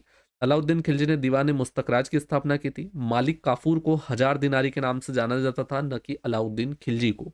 ठीक है, यहाँ पर इसलिए गलत हो गया है, क्योंकि उन्होंने सुल्तान ने नुसरत खान से 1000 दिनार में मालिक काफूर को खरीदा था। मालिक काफूर कौन था? तो मालिक काफूर अलाउद्दीन खिलजी का प्रसिद्ध गुलाम था। अलाउद्दीन खिलजी की सेना के सेनापति था। वह शुरू में एक गुलाम था जो उसे मिले असाधारण उपकर के कारण सेनापति के पद तक पहुंच गया। सुल्तान की दुष्ट प्रतिभा के रूप में भी जाना जाता था। अलाउद्दीन खिलजी ने सार्वजनिक वितरण प्रणाली यानी कि पीडीएस की भी शुरुआत की थी। अगला क्वेश्चन, निम्नलिखित में से किस पुर्तगाली गवर्नर द्वारा ब्लू वाटर पॉलिसी, ठीक है, नीले पानी की नीति का प्रतिपादन किसने किया था? तो वो किया था हमारे फ्रांसिस्को द अल्मीडा के द्वारा। Francisco de Almeida, blue water policy. Bharat में पुर्तगाली शक्ति, वो तो आपको पता है। अगला क्वेश्चन देखते हैं, अभिलेख के संबंध में सूची 1 से सूची 2 के साथ सम्मिलित कीजिए तथा कूट की सहायता से सही उत्तर का चयन कीजिए। आइए चयन करते हैं। तो नासिक प्रशस्ति के होते हैं गौतमी वल्लभ श्री। ऐहोल अभिलेख पुलकेशिन द्वितीय का होता है। भित्री स्तंभलेख स्कंदगुप्त का होता है। और दसपुर शिलालेख होता है भषभ कुमार गुप्त प्रथम का। 1 2 3 4, ठीक है। 1 2 3 4 कहाँ होता है? तो 1 2 3 4 ऑप्शन नंबर बी, ठीक है। अगला देखते हैं, मध्य प्रदेश बजट 2025-26 के अनुसार निम्नलिखित में से किस वर्ष तक मध्य प्रदेश सरकार द्वारा राज्य के सकल घरेलू उत्पाद को बढ़ाकर, ठीक है, $2 ट्रिलियन अर्थात 250 लाख करोड़ तक पहुंचाने का लक्ष्य रखा गया है? बताइए कब तक रखा गया है? तो ये वर्ष 2047 तक। कब तक रखा गया है? 45 का करेक्ट आंसर होता है ऑप्शन नंबर डी, वर्ष 2047 तक रखा गया है। बिल्कुल करेक्ट है साहब, 2047 तक। अगला क्वेश्चन देख लेते हैं, कूट की सहायता से सही उत्तर का चयन करना है। बिल्कुल कर देंगे कूट की सहायता से सही उत्तर का चयन, ठीक है। मोहम्मद गजनबी ने भारत पर 17 बार आक्रमण किया था नहीं किया था? बिल्कुल किया था भाई साहब। और वह भारत में स्थायी मुस्लिम शासन की स्थापना करना चाहता था, ये बात किंतु जमी नहीं, ठीक है। तो ए तो सही है किंतु आर गलत है, ठीक है। मोहम्मद गजनबी ने भारत पर 17 बार आक्रमण किए, परंतु इन आक्रमणों का उद्देश्य भारत में स्थायी मुस्लिम शासन की स्थापना करना नहीं था, बल्कि मात्र लूटपाट करना था। क्या करना था? लूटपाट करना। भारत में इसका अंतिम आक्रमण 1025 ईस्वी में हुआ था, 25-26 में, जिसमें सोमनाथ मंदिर को लूटा, गुजरात में नया राज्यपाल नियुक्त किया और अजमेर के राजपूतों से बचने के लिए थार मरुस्थल के रास्ते का सहारा लिया था। अगला क्वेश्चन, निम्नलिखित में से किस शासक द्वारा आमुक्त, ठीक है, आमुक्त माल्यद ग्रंथ की रचना की गई? बताइए निम्नलिखित में से किस शासक के द्वारा आमुक्त माल्यद ग्रंथ की रचना की गई है? राजा भोज के द्वारा, कृष्ण देवराय के द्वारा, कालुतुंग प्रथम द्वारा, राजराज प्रथम द्वारा। तो 47 का करेक्ट आंसर होता है कृष्ण देवराय। किसके द्वारा? Krishna Devaraya, option number B, ठीक है। अगला क्वेश्चन देख लेते हैं, निम्नलिखित में से किस मुगल शासक के शासनकाल में नादिर शाह का आक्रमण भारत पर हुआ था? ठीक है, बताइए भाई साहब किसका हुआ था? इसका करेक्ट आंसर होता है ऑप्शन नंबर बी, यानी कि मोहम्मद शाह। मोहम्मद शाह, मुगल शासक मोहम्मद शाह के शासनकाल में नादिर शाह का आक्रमण होता है। नादिर शाह का आक्रमण होता है और ये क्या ले जाते हैं? तख्ते ताऊस, ठीक है, तख्ते ताऊस ले जाते हैं उठाकर। अगला क्वेश्चन देखते हैं, 49, सूची 1 से सूची 2 को सम्मिलित कीजिए तथा कूट की सहायता से सही उत्तर का चयन कीजिए। दरबारी कवि और उनके राजा। बाण भट्ट किसके दरबारी थे? तो बाण भट्ट थे भाई साहब हर्षवर्धन के दरबारी कवि थे बाण भट्ट, ठीक है। इनके प्रमुख रचनाओं में हर्षचरित और कादंबरी शामिल होती है। कालिदास की बात करें तो कालिदास शामिल थे चंद्रगुप्त द्वितीय के दरबार में। चंद्रगुप्त द्वितीय के दरबार में था अभिज्ञान शाकुंतलम, रघुवंशम, मेघदूतम, विक्रमोर्वशीयम, कुमार संभवम शामिल होता है। हरिशयन का होता है तो हरिशयन आता है समुद्रगुप्त के इसमें, और प्रयाग प्रशस्ति के रचयिता थे, ठीक है। जबकि जगनीक कहाँ कहते हैं? जगनीक आते भाषा महोबा के चंदेल राजा परमार्दी देव के दरबार में। दरबारी कवि थे परमाल राशो। जगनीक की प्रमुख रचना है जिसमें अला उदल की लड़ाइयों का वर्णन मिलता है। अगला क्वेश्चन देखते हैं, 97 अकादमी पुरस्कार अवार्ड्स 2025 में सर्वश्रेष्ठ फिल्म पुरस्कार निम्नलिखित में से किस फिल्म को प्रदान किया गया था? तो वो किया गया था अनोरा को। किसे? अनोरा। बेस्ट फिल्म अनोरा है। बेस्ट एक्ट्रेस की बात करें तो माइकी मेडिसन है। बेस्ट एक्टर कौन तो होता है? तो एंड्रियन ब्रॉडी होता है। अगला क्वेश्चन, निम्नलिखित में से किस साम्राज्य के प्रशासन में मंत्री परिषद को अष्टप्रधान कहा जाता था? मराठा प्रशासन। मराठा प्रशासन में क्या होता था? अष्टप्रधान। मराठा साम्राज्य के प्रशासन में मंत्री परिषद को अष्टप्रधान कहा जाता था, जिसमें 8 अधिकारियों को अष्टप्रधान के रूप में जाने जाते थे। कौन कौन थे? तो पेशवा थे। पहले कौन थे? पेशवा, जो कि क्या थे? पीएम यानी कि प्रधानमंत्री। अमात्य मजुमदार वित्त मंत्री था। सामंत या दबीर विदेश मंत्री था।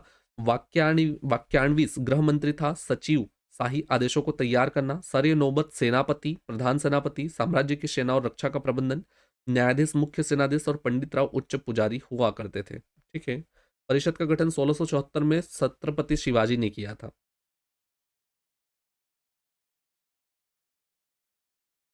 विजयनगर प्रशासन, तो विजयनगर साम्राज्य की स्थापना किसने की थी? हरिहर बुक्का ने की थी, 1336 में की थी। 1336 में की थी। वहीं कृष्ण देवराय दरबार के राज्य को तेलुगु, क्या भाई साहब? तेलुगु के 8 महान विद्वान तथा कवि सुशोभित रहते थे, उन्हें अष्टदिग्गज कहा जाता था। क्या कहा जाता था? अष्टदिग्गज। ठीक है, अष्टदिग्गज में अल्लासनी पेंडना थे, नंदी हिमना थे, मदायगिरी मल्लाना थे, धुरजती थे, अय्यल रज्जू रामा अ, और पिंगली सुराणा, राम राजभूषण थे और तेनाली राम कृष्णन थे। अष्टदिग्गज में, अष्टदिग्गज जो कि विजयनगर प्रशासन के अंतर्गत आता है। मराठा प्रधान में अष्ट प्रधान होते थे। अगला क्वेश्चन, निम्नलिखित में से किसे भविष्य का बोधिसत्व माना जाता है? बोधिसत्व किसे माना जाता है? तो वो माना जाता है मैत्रेय को। मैत्रेय को भविष्य का बोधिसत्व माना गया है। अगला क्वेश्चन देखते हैं, सूची 1 से सूची 2 के साथ सुमेलित कीजिए तथा कूट की सहायता से सही उत्तर का चयन कीजिए। विभाग और संस्थापक है दीवाने अर्ज बलबन, दीवाने वर्ज बलबन के द्वारा, दीवाने कोहिद मोहम्मद बिन तुगलक के द्वारा, दीवाने खैरात फिरोज शाह तुगलक के द्वारा, दीवाने मुस्तक राज अलाउद्दीन खिलजी के द्वारा। दीवाने अर्ज सैन्य विभाग है, क्या है? दीवाने अर्ज क्या है? सैन्य विभाग है। सैन्य विभाग, सेना का विभाग बराबर सैन्य विभाग। वहीं पर दीवाने कोही क्या है? तो दीवाने कोही एक कृषि विभाग है जो कि मोहम्मद बिन तुगलक के द्वारा स्थापित हुआ था। ठीक है, दीवाने खैरात क्या है? तो दीवाने खैरात खैरात बांटना यानी कि दान करना। ठीक है, दान विभाग है। और वहीं पर बात करें दीवाने विजारत की, तो वित्त और राजस्व विभाग होता है दीवाने विजारत। बकाया विभाग क्या होता है? तो दीवाने मुस्तक राज होता है बकाया विभाग। बकाया विभाग होता है दीवाने मुस्तक राज। अगला क्वेश्चन देखते हैं, दीवाने रिसालत, रिसालत विदेश मामलों का विभाग होता है। दीवाने बंदगान गुलामों का विभाग होता है। दीवाने इंसा शाही पत्रचार का होता है। अगला शासन या क्वेश्चन, ठीक है, मुगल प्रशासन के संबंध में निम्नलिखित में से कौन सा कथन सत्य नहीं है? सत्य नहीं है तो वो नहीं है, कौन सा बता देते हैं। मुगल प्रशासन में मोहतसिब जन आचरण के निरीक्षण विभाग का प्रधान था। मीर बख्शी सैन्य विभाग का प्रधान था। अकबर की मनसबदारी व्यवस्था दशमलव प्रणाली पर आधारित या बेस्ड थी। मुगल प्रशासन में जिलों को सूबा के नाम से जाना जाता था। ये कथन असत्य है। क्यों असत्य है? क्योंकि भाषा मुगल प्रशासन में जिले को सरकार नाम से जाना जाता था, न कि सूबा। क्या करते थे? सरकार कहते थे, सरकार। बाकी कथन तो सत्य है। अगला क्वेश्चन, म्यांमार और थाईलैंड में आए विनाशकारी भूकंप से बचाव कार्यों का समर्थन तथा मानवीय सहायता हेतु भारत सरकार द्वारा निम्नलिखित में से कौन सा ऑपरेशन चलाया गया था? Operation Ganga, operation Brahma, operation Sadbhav, operation Dost. Operation Brahma, option number C. तो भाई साहब, ऑपरेशन ब्रह्मा, ऑपरेशन ब्रह्मा जो कि भारत सरकार द्वारा मार्च 2025 में म्यांमार और थाईलैंड में आए बड़े भूकंप के बाद सहायता प्रदान करने के लिए शुरू किया गया था। पूर्वी नौसेना कमान में भारतीय नौसेना के जहाज सतपुड़ा और सावित्री राहत सामग्री लेकर यांगून म्यांमार पहुंचे थे। ऑपरेशन गंगा की बात करें तो ऑपरेशन गंगा जो कि रूस यूक्रेन युद्ध के दौरान फंसे भारतीय नागरिकों को यानी कि मुख्यतः छात्रों को सुरक्षित वापस लाना, जो कि ऑपरेशन गंगा। ऑपरेशन सद्भाव जबकि दक्षिण पूर्व एशियाई देशों को टाइफून यागी के विनाशकारी प्रभाव से निपटने के में मदद के लिए भारत ने मानवीय राहत सहायता भेजी थी। यह भारत की एक्ट ईस्ट पॉलिसी के अनुरूप होता है। ऑपरेशन सद्भाव। ऑपरेशन दोस्त की बात करें तो फरवरी 2023 में तुर्की तथा सीरिया टीएस, ठीक है, तुर्की तथा सीरिया में भूकंप के बाद भारत द्वारा मानवीय सहायता भेजना। अगला क्वेश्चन, सूची 1 से सूची 2 को सम्मिलित कीजिए तथा कूट की सहायता से सही उत्तर का चयन कीजिए। वंश है तथा उनकी सूची दी गई है। आदिल शाही वंश, आदिल शाही वंश होता है बीजापुर से आता है। कुतुब शाही वंश कहाँ से आता है? तो कुतुब शाही वंश आता है भाई साहब हमारा गोलकुंडा से। वहीं पर निजाम शाही वंश कहाँ से आता है? तो वो आता है अहमदनगर से। और सरकी शाह आता है जौनपुर से। देखिए, बहमनी साम्राज्य 5 अलग अलग राज्यों में विभाजित हो गया था। बीजापुर इसकी स्थापना आदिल शाही वंश, ठीक है, आदिल शाही राजवंश के यूसुफ आदिल शाह ने 1490 में की थी और 1686 में अंग्रेज औरंगजेब द्वारा कब्जा कर लिया गया था। अहमदनगर निजाम शाही वंश के मलिक अहमद द्वारा स्थापित हुआ। 1637 में शाहजहां द्वारा कब्जा कर लिया गया। बरार 1490 में इमाद शाही राजवंश के इमाद शाह द्वारा स्थापित होता है। 1574 में अहमदनगर पर कब्जा कर लिया जाता है। वहीं पर गोलकुंडा 1512 में कुतुब शाही राजवंश के कुली कुतुब शाह द्वारा स्थापित होता है। 1687 में औरंगजेब द्वारा कब्जा कर लिया जाता है। बीदर की बात करें तो 1526 में बरीद शाही राजवंश के अली अमीर बरीद द्वारा स्थापित होता है। 1618-19 में बीजापुर द्वारा कब्जा कर लिया जाता है। तरकी शाह जो कि जौनपुर से थे। अगला क्वेश्चन, पुरुषार्थ चतुष्टय के प्रतिपादक किसे माना जाता है? तो वो माना जाता है महर्षि मनु को। ऑप्शन नंबर बी, महर्षि मनु। अगला क्वेश्चन देखिए, सभा तथा समिति का उल्लेख निम्नलिखित में से किस ग्रंथ में किया गया है? तो सभा तथा समिति का उल्लेख होता है अथर्ववेद में। अथर्ववेद में प्रजापति नामक वैदिक देवता की 2 पुत्रियों के रूप में सभा तथा समिति का उल्लेख किया गया है। सभा ग्राम स्तर की सभा और समिति कबील स्तर की सभा थी। अगला क्वेश्चन, सूची 1 से सूची 2 को सम्मिलित कीजिए तथा कूट की सहायता से सही उत्तर का चयन कीजिए। आइए करते हैं। मौर्यकालीन अधिकारी और उनके विभाग, ठीक है। तो पोतवाध्यक्ष यानी कि मापतोल विभाग होता है, पण्याध्यक्ष यानी कि वाणिज्य होता है, एग्रोनोमाई यानी कि मार्ग निर्माण होता है और समाहर्ता यानी कि राजस्व विभाग होता है। अगला क्वेश्चन देखते हैं, 22 मार्च 2025 को विश्व जल दिवस मनाया गया, इसकी थीम निम्नलिखित में से क्या थी, बताइए। 60 का करेक्ट आंसर बताइए। तो 60 का करेक्ट आंसर होता है ऑप्शन सी, ग्लेशियर संरक्षण। क्या थी? ग्लेशियर संरक्षण। विश्व जल दिवस कब मनाया जाता है? तो विश्व जल दिवस 22 मार्च को मनाया जाता है, प्रतिवर्ष मनाते हैं, ठीक है, जल दिवस। पृथ्वी दिवस कब मनाया जाता है? तो पृथ्वी दिवस भी 22 अप्रैल को मनाते हैं, ठीक है। मार्च को जल दिवस, अप्रैल को पृथ्वी दिवस और 22 मई को विश्व जैव विविधता दिवस, वर्ल्ड बायोडाइवर्सिटी डे मनाया जाता है। सिख संप्रदाय के संबंध में सत्य कथन की पहचान कीजिए, आइए करते हैं। ठीक है, सिखों के दूसरे गुरु गुरु अंगद को गुरुमुखी लिपि का जनक माना जाता है, बिल्कुल सत्य है। सिखों के पांचवें गुरु अर्जुन देव ने आदि ग्रंथ का संकलन किया, यह भी बिल्कुल सत्य है। 10वें व अंतिम गुरु गुरु गोविंद सिंह द्वारा सिखों को एक सैनिक संप्रदाय यानी कि खालसा पंथ में परिवर्तित किया गया था, यह भी कथन बिल्कुल सत्य है। 1 2 3 ऑप्शन नंबर डी। आइए अगला क्वेश्चन देखते हैं। निम्नलिखित में से कौन सा कथन सत्य नहीं है? सत्य कथन नहीं बताना है, उससे पहले हम 10 गुरुओं के नाम देख लेते हैं सिखों में, क्योंकि सिख संप्रदाय इज द बेस्ट संप्रदाय, क्योंकि ये सारी चीजें करते हैं। बताता हूं किस प्रकार से। हम बात कर लेते हैं सिख गुरुओं की। तो सिख गुरु में पहले हुए थे गुरु नानक देव जी। कौन हुए थे? पहले सिख गुरु थे गुरु नानक देव। गुरु नानक देव का जन्म होता है 1469 से लगाकर 1539 तक, ठीक है, 1538 या 39। इनका जन्म पंजाब के तलौंडी में अत्री परिवार में हुआ था। सिख पंथ की रचना स्थापना की थी, आदि ग्रंथ की रचना की थी और देश भर में तीर्थ यात्राएं की, जिन्हें उदासिया भी कहा जाता था। संगत एवं पंगत की परंपरा को प्रारंभ किया और मक्का की यात्रा करने वाले पहले गैर मुस्लिम संत थे गुरु नानक देव, ठीक है। सेकंड हुए गुरु अंगद देव जी। गुरु अंगद देव जी 1539 से लगाकर 1552 ईस्वी तक गुरुमुखी लिपि के जनक माने जाते हैं। तीसरे गुरु गुरु अमरदास, जो कि सिख धर्म के प्रचार प्रसार हेतु देश भर में 22 गादियों की स्थापना की थी 1552 से लगाकर 1574। चौथे गुरु गुरु रामदास जी, जिसमें 1574 से 1581 और अमृतसर नामक शहर की स्थापना की थी, जो सिख धर्म का प्रमुख केंद्र था। चौथे गुरु गुरु रामदास ने अमृतसर शहर की स्थापना की थी। पांचवें गुरु गुरु अर्जुन देव। गुरु अर्जुन देव ने क्या किया था? तो गुरु अर्जुन देव जी ने किया था भाई साहब, अमृतसर में गुरु द्वारा हरमिंदर साहिब का निर्माण कराया। किसका निर्माण? अमृतसर में जो निर्माण करवाया है हरमिंदर साहिब का निर्माण। इसके निर्माण के लिए अकबर की पुत्री ने जमीन दान दी थी और इसकी नींव सूफी संत साई मियां मीर ने रखी थी। पंजाब के महाराजा रणजीत सिंह ने जब इस पर सोने का छत्र चढ़वाया, तब से इसे स्वर्ण मंदिर नाम दिया गया, ठीक है। सिखों के पवित्र ग्रंथ गुरु ग्रंथ साहिब का संकलन किया, जिसमें कबीरदास, रैदास और बाबा फरीद आदि की वाणियों का संग्रह मिलता है। और विद्रोही राजकुमार खुसरो को शरण देने के कारण गुरु अर्जुन देव, ठीक है, गुरु अर्जुन देव को क्या दी गई थी भाई साहब? जहांगीर द्वारा मौत की सजा दी गई थी। किसके द्वारा? जहांगीर के द्वारा। और इन्होंने गुरु नानक देव की जीवनी भी लिखी थी।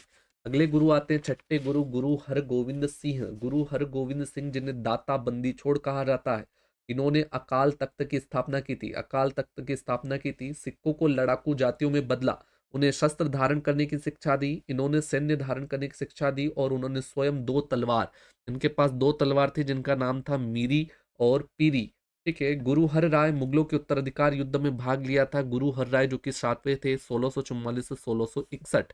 आठवें गुरु गुरु हर किशन थे। तो सिख गुरु परंपरा में एकमात्र बालक गुरु थे जिनकी अल्प आयु में चेचक से मृत्यु हुई थी, गुरु हरकिशन जी। नवे गुरु गुरु तेग बहादुर 1665 से लगाकर 1675 ईस्वी। गुरु तेग बहादुर औरंगजेब के द्वारा इन्हें मौत की सजा दी गई थी। दिल्ली के चांदनी चौक स्टट यानी कि शहादत स्थल पर आज भी गुरुद्वारा है, शीशगंज साहिब निर्मित है। इन्होंने आनंदपुर नामक ग्राम बसाया था और इन्हें अपना केंद्र बनाया था, ठीक है। जहां पर शरीर रखा है वहां पर गुरुद्वारा बना रकाबगंज, जो संसद भवन के पास में है। और इन्हें हिंद की चादर भी कहा जाता है, यतना और खतना, ठीक है। इतने सारे अत्याचार हुए थे राजाओं के द्वारा, ठीक है। औरंगजेब ने इनकी मृत्यु की थी, यानी मृत्यु क्या की थी? तो शीश सर से अलग कर दिया था, सर को अलग कर दिया था। जहां पर सर रखा गया वहां पर शीशगंज साहिब गुरुद्वारा है, जहां पर शरीर रखा गया वहां पर रकाबगंज गुरुद्वारा है। ठीक है, 10वें गुरु थे गुरु गोविंद सिंह। गुरु गोविंद सिंह 1675 से लगाकर 1708 तक रहे थे गुरु गोविंद सिंह जी। और इन्होंने खालसा पंथ का गठन किया। 30 मार्च 1696 को बैसाखी के पर्व पर आनंदपुर में खालसा पंथ की स्थापना की। इनका जन्म पटना में हुआ था और मृत्यु नांदेड़ में हुई थी। इन्होंने मृत्यु के पूर्व मानव गुरु परंपरा को समाप्त कर दिया और कहा कि ग्रंथ साहिब ही अपना गुरु घोषित होगा। इन्होंने 10वें बादशाह का ग्रंथ नामक पुस्तक लिखी और फारसी में जफरनामा भी लिखा।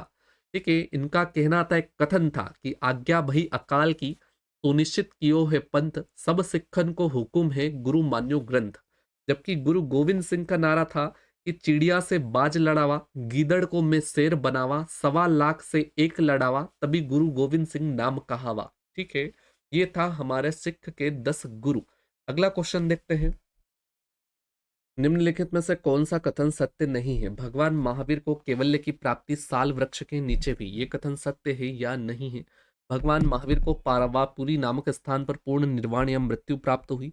ठीक है, और बिल्कुल सत्य है साहब। और महावीर जी ने ब्रह्मचर्य या संयम की स्थापना की थी, बिल्कुल सत्य है। भगवान महावीर राजा अश्वसेन के पुत्र माने जाते हैं, ये बात गलत है, क्योंकि भगवान महावीर के पिता का नाम सिद्धार्थ और माता का नाम त्रिशला था। पत्नी यशोदा, पुत्री अनुजा प्रियदर्शनी थी।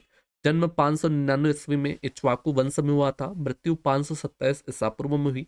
बचपन का नाम इनका वर्धमान था। भगवान महावीर को कैवल्य की प्राप्ति साल वृक्ष के नीचे हुई। भगवान महावीर को पावापुरी नामक स्थान पर पूर्ण निर्वाण यानी कि मृत्यु प्राप्त हुआ। महावीर जी ने ब्रह्मचर्य संयम की स्थापना की थी। अगला क्वेश्चन, मिताक्षरा निम्नलिखित में से किस स्मृति पर टिका है? तो वो होता है याज्ञवल्क्य स्मृति पर। अगला क्वेश्चन, सूची 1 से सूची 2 के साथ सुमेलित कीजिए तथा कूट की सहायता से सही उत्तर का चयन कीजिए। आइए चयन करते हैं। पोंगल कहाँ का होता है? तो पोंगल होता है तमिलनाडु का। ओणम कहाँ का होता है? ओणम होता है केरल का। बिहू होता है असम का और गणगौर होता है राजस्थान का। ठीक है, नुआखाई उड़ीसा का होता है और बथुकम्मा कहाँ का होता है? तो तेलंगाना का होता है। ये दो भी याद रखने योग्य है। हाल ही में त्वरित transmission of warrant summon and report by information technology नामक एक डिजिटल प्लेटफॉर्म निम्नलिखित में से किसके द्वारा लॉन्च किया गया है? तो 65 का करेक्ट आंसर क्या होता है? तो मध्य प्रदेश उच्च न्यायालय, ठीक है, एमपी हाईकोर्ट के द्वारा। अगला क्वेश्चन देखते हैं। ऑपरेशन पोलो का संबंध निम्नलिखित में से किस विषय से है? ऑपरेशन पोलो तो हैदराबाद के विलय से संबंधित होता है ऑपरेशन पोलो। वहीं पर अगर बात करें कश्मीर का विलय, जूनागढ़ का विलय, तो वो आपको पता है किस प्रकार हुआ था। अगला क्वेश्चन देखिए। दिल्ली सल्तनत के प्रमुख राजवंशों को उनके कालानुक्रम में व्यवस्थित करना है। ठीक है, बिल्कुल करते हैं साहब। 1206 से लगाकर 1290 तक कौन थे? तो 1206 से लगाकर 1290 तक सबसे पहले आते हैं गुलाम वंश। उसके बाद में आता है खिलजी वंश आता है। 1290 में जलालुद्दीन खिलजी ने खिलजी वंश की स्थापना की थी। तुगलक वंश आ जाते हैं 1320 में से 1414 तक। तुगलक वंश आते हैं, गयासुद्दीन तुगलक गाजी मलक ने तुगलक वंश की स्थापना की। और 1451 से कौन आ जाते हैं? तो लोधी वंश आ जाते हैं। बहलोल लोधी इसके संस्थापक थे। अगला क्वेश्चन, निम्नलिखित संस्कारों में किसे प्रथम संस्कार माना जाता है? प्रथम संस्कार कौन सा होता है? तो वो होता है भाषा ऑप्शन नंबर बी, गर्भाधान। गर्भाधान होता है। भारतीय संस्कृति में कितने संस्कार? 16 संस्कारों का वर्णन किया गया है, जिसमें प्रथम होता है गर्भाधान। संस्कारों के क्रम की बात करें तो पहला गर्भाधान होगा, सेकंड पुंसवन होगा। क्या होगा? पुंसवन। थर्ड होता है सीमांत्रोन्नयन, जात कर्म, नामकरण, निष्क्रमण, अन्नप्राशन, चूड़ाकर्म, विद्यारंभ, कर्णवेद, यज्ञोपवीत, वेदारंभ, कशांत, क्षमावर्तन, विवाह और अंत्येष्टि आते हैं। अंत्येष्टि मृत्यु के बाद का संस्कार है। ठीक है, प्रथम 3 गर्भाधान, पुंसवन और सीमांतोन्नयन को अंतर्गर्भ संस्कार तथा इसके बाद को संस्कारों को बहिर्गर्भ संस्कार कहा जाता है। 16 संस्कारों में गर्भाधान प्रथम संस्कार माना जाता है और गृहस्थ जीवन में प्रवेश को उपरांत प्रथम कर्तव्य के रूप में से मान्यता दी गई, जिसका प्रमुख उद्देश्य श्रेष्ठ संतानोत्पत्ति होता है। अगला क्वेश्चन देखिएगा। सूची 1 से सूची 2 के साथ सुमेलित कीजिए तथा कूट की सहायता से सही उत्तर का चयन कीजिए। चंदावर का युद्ध कब होता है? तो भाई साहब चंदावर का युद्ध होता है 1194 में। ठीक है, उसके बाद बात करें तराइन का द्वितीय युद्ध कब होता है? तो 1192 में होता है। चौसा का युद्ध कब होता है? तो वो होता है 1539 में। खानवा का युद्ध होता है 1527 में। 1526 में बाबर का आक्रमण हुआ। खानवा का युद्ध किसके बीच? बाबर और राणा सांगा के बीच हुआ था 1527 में। चौसा का युद्ध 1539 में किसके मध्य? शेरशाह सूरी और हुमायूं के बीच लड़ा, जिसमें हुमायूं पराजित हुआ था। अगला क्वेश्चन देखिएगा। ग्लोबल इन्वेस्टर समिट GIS 2025 का आयोजन मध्य प्रदेश के किस शहर में किया गया था? बताइए। तो इसका करेक्ट आंसर होता है भोपाल शहर में। भोपाल शहर में होता है ग्लोबल इन्वेस्टर समिट 25 फरवरी 2025 को। अगला क्वेश्चन देखते हैं। कथन सही है, बताना है। बाबर ने खानवा के युद्ध में जेहाद की घोषणा की थी या नहीं की थी? बिल्कुल की थी। शेरशाह सूरी ने चांदी का, रुपया और तांबे का दाम चलाया था। अकबरकालीन भू राजस्व व्यवस्था की दहशाला पद्धति को बंदोबस्त व्यवस्था के नाम से जाना जाता है। दारा शिकोह ने सिर ए अकबर शीर्षक से उपनिषदों का फारसी में अनुवाद कराया था। इसलिए ऑप्शन डी उपयुक्त सभी कथन सत्य है। निम्नलिखित में से किस वर्ष राज्य पुनर्गठन अधिनियम पारित किया गया था? तो राज्य पुनर्गठन अधिनियम 1956 का है। कब? 1956 में। 1956 में पारित हुआ था। अगला क्वेश्चन, भारत छोड़ो आंदोलन 1942 के समय निम्नलिखित में से कौन भारत का वायसराय था? तो भारत के वायसराय थे लॉर्ड लिनलिथगो। गुलाम वंश के संबंध में सत्य कथन की पहचान करनी है, तो सत्य कथन की पहचान कौन करेगा? हम करेंगे। और कौन करेगा? ठीक है, तो इसका करेक्ट आंसर देखते हैं। गुलाम वंश का संस्थापक कुतुबुद्दीन ऐबक। 1206 से 1290 तक दिल्ली सल्तनत में गुलाम वंश था। इल्तुतमिश ने दो महत्वपूर्ण सिक्के, चांदी का टका और तांबे का जीतल चलाया। और बलबन ने सिजदा तथा पेबोस की रीतियां प्रारंभ की। उपयुक्त सभी कथन सत्य है। अगला क्वेश्चन, हाल ही में यूनेस्को की संभावित सूची में मध्य प्रदेश के 4 नए धरोहर स्थल जोड़े गए हैं। इस प्रकार वर्तमान में मध्य प्रदेश राज्य में कुल अस्थायी एवं स्थायी कितने स्थल यूनेस्को की मान्यता प्राप्त सूची में शामिल है? तो वो टोटल होते हैं 18 स्थल है। मध्य प्रदेश के 4 नए धरोहर स्थल सम्राट अशोक के शिलालेख होते हैं। 64 योगिनी मंदिर है, गुप्तकालीन मंदिर है और बुंदेला शासकों के महल तथा किलों को शामिल किया गया है। ठीक है, अगला क्वेश्चन देखते हैं। निम्नलिखित घटनाओं पर विचार कीजिए। विचार कर लेते हैं। वह सब विचार करने में क्या जाता है? 76 हल्दी घाटी का युद्ध सबसे पहले क्या हुआ था? घटनाक्रम के अनुसार सही कालानुक्रम करना है। ठीक है, वह सब बता देते हैं। इसका पहला क्या होगा? तो इसका पहला होता है पुर्तगालियों का सबसे पहले तो भारत आगमन होता है। कब होता है? तो 20 मई को, 20 मई 1948 को। ठीक है, कहाँ पर आता है? भारत के कालीकट में आता है। कालीकट में जमोरियन नामक एक शासक था। उन्होंने मसाला व्यापार को नियंत्रित किया। वास्को डिगामा जमोरियन से व्यापार करने की अनुमति मांगना चाहता था और पुर्तगालियों के भारत आने से भारत हमेशा के लिए बदल गया। पुर्तगालियों ने भारत के कुछ हिस्सों पर कब्जा किया। गोवा, दमन द्वीप, केरल के कुछ हिस्सों पर पुर्तगाल का हिस्सा बना दिया। और सबसे पहले पुर्तगाली के साथ व्यापार से पुर्तगाल को बहुत मदद मिली थी। पुर्तगाली भारतीय शासकों के साथ सीधे व्यापार करते थे। पुर्तगाली भारत में आलू, मिर्च और काजू जैसी फसलें लाए थे। ठीक है, उसके बाद आता है कृष्णदेवराय का शासनकाल। विजयनगर साम्राज्य 1509 से लगाकर 1529 तक। ठीक है, जिसमें तालीकोटा का युद्ध भी आता है 23 जनवरी 1565 को। उसके बाद आता है हल्दी घाटी का युद्ध। हल्दी घाटी का युद्ध कब आता है भाई साहब? तालीकोटा का युद्ध इसके बाद आता है। ठीक है, 2 3 वो क्वेश्चन बता देंगे। हल्दी घाटी का युद्ध होता है 18 जून 1576 को हल्दी घाटी का युद्ध होता है। मेवाड़ के महाराणा प्रताप और मुगल सम्राट अकबर की सेना के बीच लड़ा गया था। अकबर की सेना का नेतृत्व आमेर के राजा मानसिंह ने किया था, और जबकि युद्ध में महाराणा प्रताप को मुख्य रूप से भील जनजाति का सहयोग मिला था। इसलिए करेक्ट आंसर होगा 2 4 3 1, ऑप्शन नंबर 1। अगला क्वेश्चन, निम्नलिखित में से किसने द्वितीय गोल में सम्मेलन में भाग नहीं लिया था? तो वो कौन थे जो द्वितीय गोल में सम्मेलन में भाग नहीं लिया था? तो वो थे Pandit Jawaharlal Nehru, option number B. ठीक है, अगला क्वेश्चन, हंटर आयोग का संबंध निम्नलिखित में से किस विषय से था? तो हंटर आयोग का संबंध किससे था? तो वो था जलियांवाला बाग हत्याकांड से संबंधित था। Hunter commission. जलियांवाला बाग हत्याकांड 13 अप्रैल 1919 को हुआ था। जनरल डायर के आदेश पर महिला और बच्चों और बुजुर्गों सहित कम से कम 1000 लोगों की मृत्यु हुई थी और 1500 लोग घायल हुए थे। ठीक है, अगला क्वेश्चन देखते हैं। निम्नलिखित में से कौन सा कथन सही नहीं है? सही नहीं है वो बताना है। तुर्की मुगल दरबार की राजभाषा थी, यह कथन सही नहीं है। तुर्की नहीं थी। कौन सी थी? फारसी भाषा। मुगल दरबार की कौन सी भाषा थी? तो फारसी राजभाषा थी मुगल दरबार में। बिलग्राम का युद्ध 1540 में हुमायूं तथा शेरशाह के बीच हुआ। अकबर ने 1564 में जजिया कर को समाप्त किया। बिल्कुल सत्य है। और सेना में 2 अस्पा और सिंह अस्पा की प्रथा जागीर ने चलाई थी। अगला क्वेश्चन, निम्नलिखित युद्धों को सही कालानुक्रम व्यवस्थित कीजिए। वांडीवास के युद्ध, बक्सर के युद्ध, अंबर के युद्ध, पलाशी के युद्ध। बताइए, इसमें से आपको सब थोड़े बहुत तो याद रखना ही है ताकि आप सही से कर पाए। 80 क्वेश्चन पहले देख लेते हैं। विश्व प्रसन्नता सूचकांक WHO भारत की रैंक कितनी होती है? तो 118वें रैंक पर होता है। ठीक है, अगला क्वेश्चन देखते हैं। इसका वनडी वास्को युद्ध कब होता है? वनडी वास्को युद्ध होता है भाई साहब 1760 में। कब होता है? 1760 में होता है। फिर जमाएंगे। बक्सर का युद्ध कब होता है? तो बक्सर का युद्ध होता है भाई साहब 1764 में होता है।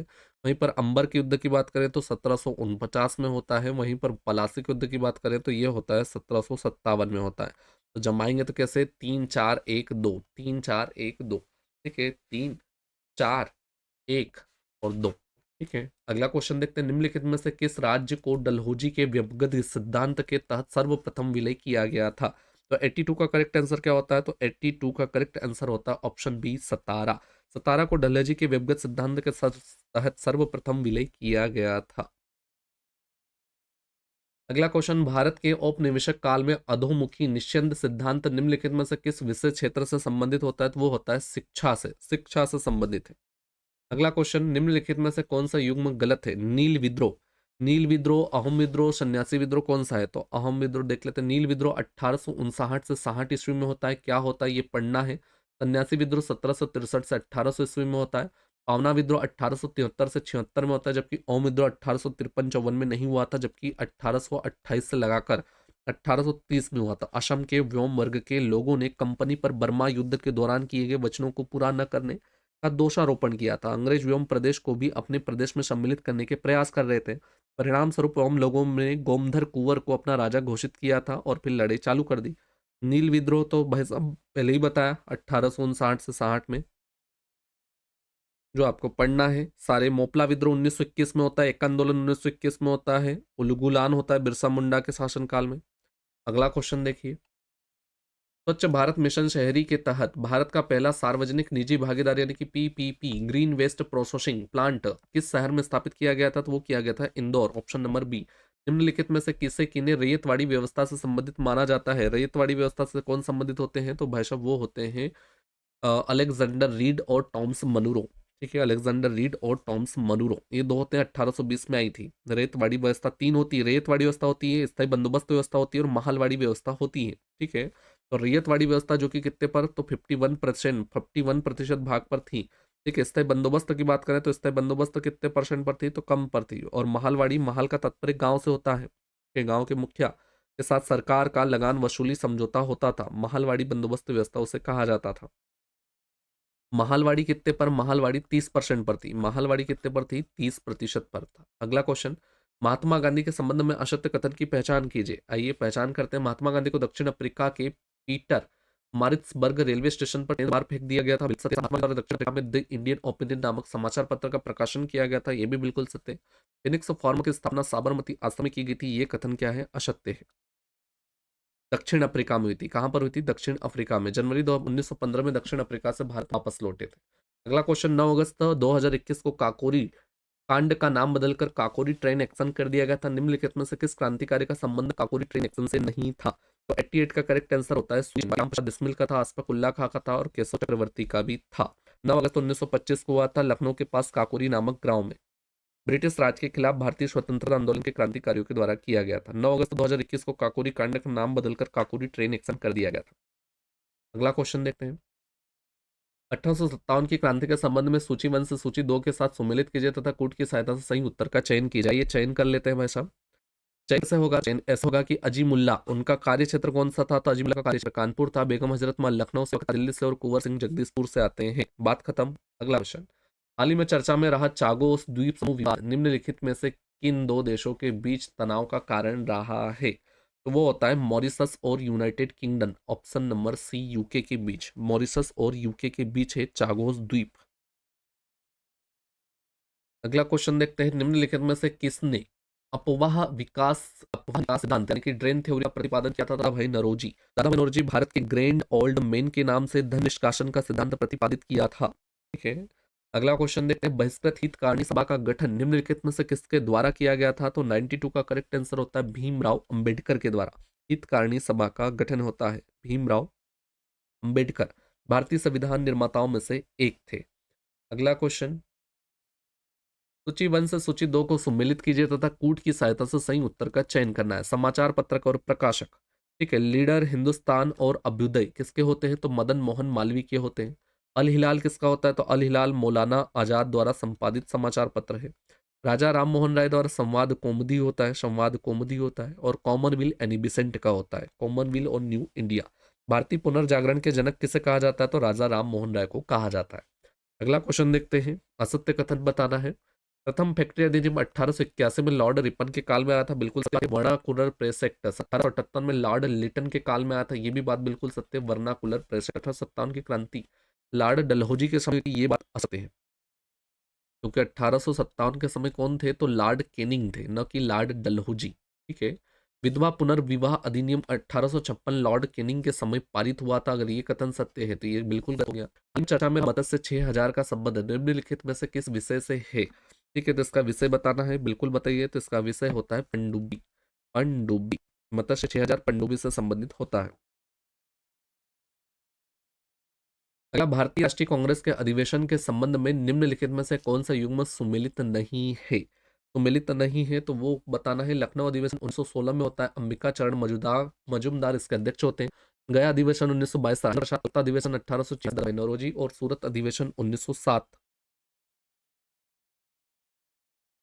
बताइए 96 का क्या होता है? तो गया अधिवेशन 1922 राजेंद्र प्रसाद, यह युग्म सम्मिलित नहीं है। ठीक है, क्योंकि इसके कौन होते हैं? अध्यक्ष होते हैं चित्तरंजन दास, CR दास होते हैं, CR दास होते हैं। अगला क्वेश्चन देखिए, निम्नलिखित में से कौन सा युग्म सम्मिलित नहीं है? रामकृष्ण मिशन। रामकृष्ण मिशन की स्थापना कब होती है? 1897 में होती है। आर्य समाज 1875 का है। प्रार्थना समाज 1867 का होता है।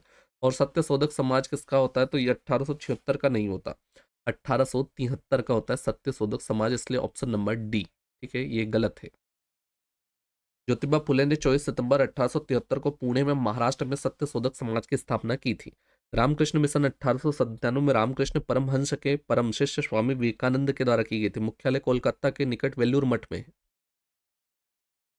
आर्य समाज 1875 में, और प्रार्थना समाज 1867 में, 1867 में।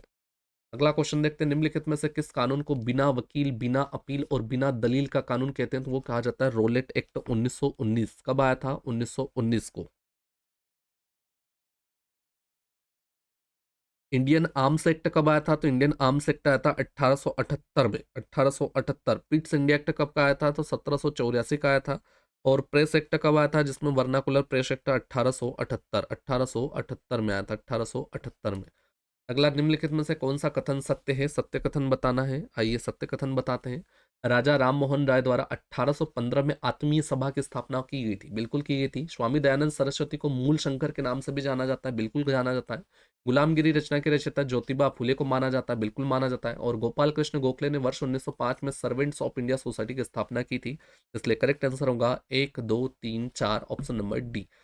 वैश्विक यूनाइटेड कॉन्सियनेंस कॉन्क्लेव 2025 का आयोजन मध्य प्रदेश के किस शहर में किया गया था? तो वो किया गया था उज्जैन शहर में। ठीक है, वैश्विक यूनाइटेड कॉन्सियनेंस कॉन्क्लेव 2025 पावन नगरी या पवित्र नगरी उज्जैन में किया गया है। महाकाल मंदिर उज्जैन में ही स्थित है।